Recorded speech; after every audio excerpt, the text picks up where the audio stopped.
जय गिरिराज, जय आदिनाथ, जय गुरुदेव।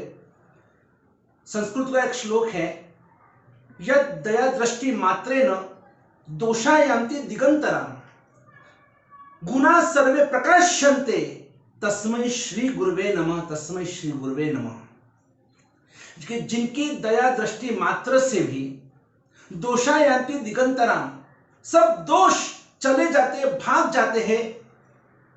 और गुना सर्वे सर्वे गुना प्रकाश्यन्ते, कि जिनके दया दृष्टि से, जिनकी कृपा से, जिनकी आराधना से, जिनकी सेवा और भक्ति, जिनकी उपासना से और हमारे में अनेक गुणों का प्रकटीकरण होता है, हम दोषी में से गुणवान बनते हैं। और ऐसे हमें दोषी से गुणवान बनाने वाले तस्मै श्री गुरुवे नमः, ऐसे हम अपने गुरु भगवंत को याद करते हैं। मेरे जीवन के अनन्य और अनंत उपकारी पूज्यपाद वर्तमान गच्छाधिपति आचार्य दौलत सागर सुरेश्वर जी महाराजा ने ऐसे ही मेरे ऊपर अनंत उपकार किया है। हम तो एक 15 साल की उम्र में दीक्षा लेने वाले छोटे एक बाल मुनि जैसी हमको ट्रीट किया गया था। हालांकि 15 साल कोई छोटी उम्र तो नहीं होती है, लेकिन फिर भी 18 साल तक सभी को बाल मुनि कहते थे। और मैं और मेरे छोटे भाई महाराज विनीत सागर जी महाराज, और मुझे याद है कि दीक्षा के बाद हमारा पहला चातुर्मास मुंबई विले पार्ला में हुआ। दीक्षा हमारी वैशाख महीने में हुई, वैशाख सुद 13।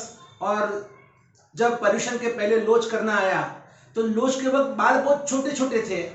और तब वो लोच, मेरा पहला लोच मुझे आज भी याद है कि वो लोच करते करते करते जिंदगी का पहला लोच था। तो छोटे छोटे बाल होने से जरा ज्यादा तकलीफ हुई मुझे, और मेरा पहला लोच 3 दिन तक चला था। थोड़ा थोड़ा करते करते 3 दिन के बाद मेरा लोच पूरा हुआ। बड़ी तकलीफ हुई मुझे, और उस वक्त कुछ सहन नहीं हुआ। उस वजह से जरा रोना भी जरा ज्यादा आ गया था, जिसकी वजह से मेरे सिर में सेप्टिक हो गया था। कोई ऐसी बीमारी के कारण जो भी होगा, सेप्टिक हो गया। तो जब उसके बाद हमारा दूसरा लोच 6 महीने के बाद लोच होता है। हर 6 महीने में सब बाल हम खींच कर निकालते हैं। जो अजैन मुझे सुन रहे हैं उन्हें पता होगा कि जैन साधु का जीवन कैसे होता है। हम लोग कभी भी दाढ़ी बाड़ी नहीं बनाते हैं, कभी बालों का शेविंग यानी कटिंग नहीं करते हैं।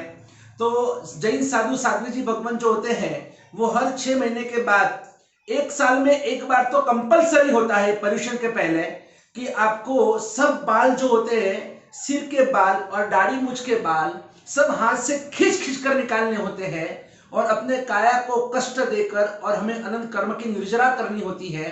काया को इसलिए कष्ट देना है कि आत्मा को पवित्र बनाने के लिए हमें काया को पवित्र बनाना होगा।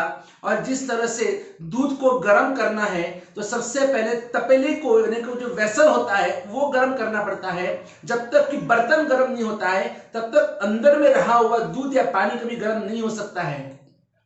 उसी तरह से अगर हमें अपने आत्मा को उज्जवल, निर्मल और आत्मा को अगर हमें शुद्ध सत्वशाली बनाना है तो हमें जो आत्मा जिस शरीर के भीतर में रहा हुआ है तो उस शरीर को भी हमें शुद्ध करना होगा। और इसीलिए हर धर्म में तप, त्याग, क्रिया, काया, क्लेश, कष्ट, ये सभी बातें हर धर्म में लिखी हुई है। और इसीलिए सब ऐसा आत्मा को पवित्र बनाने के लिए, शरीर को भी पवित्र बनाने के लिए ये सब कष्ट क्रिया वगैरह होती है। इसे काय क्लेश 12 तप में, अभ्यंतर तप और बाह्य तप में काय क्लेश नाम का भी एक ये तप है जो हमें करना होता है। और ये जो लोच की जो क्रिया, उसको लोच, लुंचन कहो या लोच कहो, जो बाल को हम खींच कर निकालते हैं, तो ये हर 6 महीने में। तो पहला लोच तो मेरा 3 दिन में पूरा हुआ। जब दूसरा लोच था तब वो शेषकाल जिसको कहते हैं, चातुर्मास नहीं था, तब हम बॉम्बे से वापस पुणे आए थे। और कात्रज में तब हम विराजमान थे सब गुरु भगवान, और गच्छाधिपति की निश्रा में ही वो दूसरा लोच मेरा शुरू हुआ। पहले तो बहुत धड़क धड़क हो रही थी कि अभी दूसरा लोच में कैसे करूं, लेकिन नहीं, करना तो करना है। साधु जीवन लिया किस लिए है? जो सहन करता है वही साधु कहलाता है। और इसलिए मुझे अपने सहन शक्ति को बढ़ानी है। और मैंने लोच प्रारंभ किया। जैसे लोच की शुरुआत हुई, क्या थोड़ा बहुत लोच हुआ रहेगा, और मेरे आंख में से टप टप टप आंसू निकलने लगे। और तब उस समय गच्छाधिपति श्री वहीं पर कात्रज में, हम सब साथ में, हम गच्छाधिपति की निश्रा में ही थे। और गच्छाधिपति को पता चला कि ये तो लोच की शुरुआत में ही रोने लगा। और तब गच्छाधिपति ने मुझे एक जो वाक्य सुनाया है, जो आज तक 29 साल बीत गए अभी तक आज तक मैं नहीं भूल पाया हूं। और गच्छाधिपति ने, हम वहां पर एक हमारे उपाश्रम में बालकनी थी कात्रज में, तो हमारे बालकनी में लोच चल रहा था और हम नीचे से गच्छाधिपति ने और आवाज लगाई कि भाई ये कौन रो रहा है। जो से उन्होंने आवाज लगाई, कौन छे, सिंह छे के शियाल छे। जो उन्होंने जो आवाज लगाई आप समझ सकते हो, सिंह छे कि शियाल छे। तो मैंने कहा नहीं गुरुदेव, मैं शियाल नहीं हूं, मैं सिंह हूं, सिंह। बोला सिंह तो आंख में आंसू क्यों आते हैं। और जब जब भी मेरे आंख में आंसू आता तब मुझे वो उनका वाक्य सुनाई देता था कि सिंह छे के शियाल छे। तो ऐसे हिम्मत देने वाले वो गच्छाधिपति श्री थे, जिन्होंने हमारे में वो सिंहत्व प्रकट किया।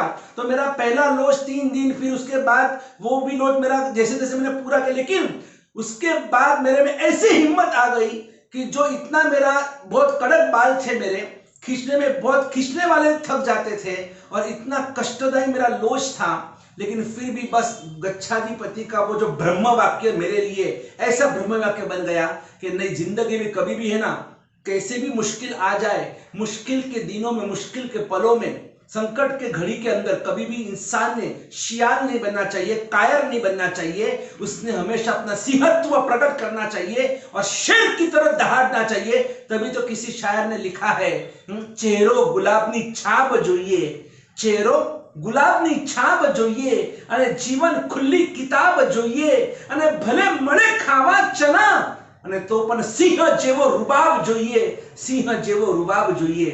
ऐसा सिंहत्व मेरे में, आप में, हम सभी में प्रकट हो और हम सब चाहे कैसे भी मुश्किल के दिनों में भी हम अपने आप को संभाल पाए, हम सच्च बने, हम सत्वशाली बने, हम शूरवीर बने और यही शूरवीरता प्रगटाने वाले ऐसे पूज्यपाद वर्तमान गच्छाधिपति, अनेक गुणों के धारक पूज्य आचार्य भगवान श्री दौलत सागर सुरेश्वर जी महाराज की जय।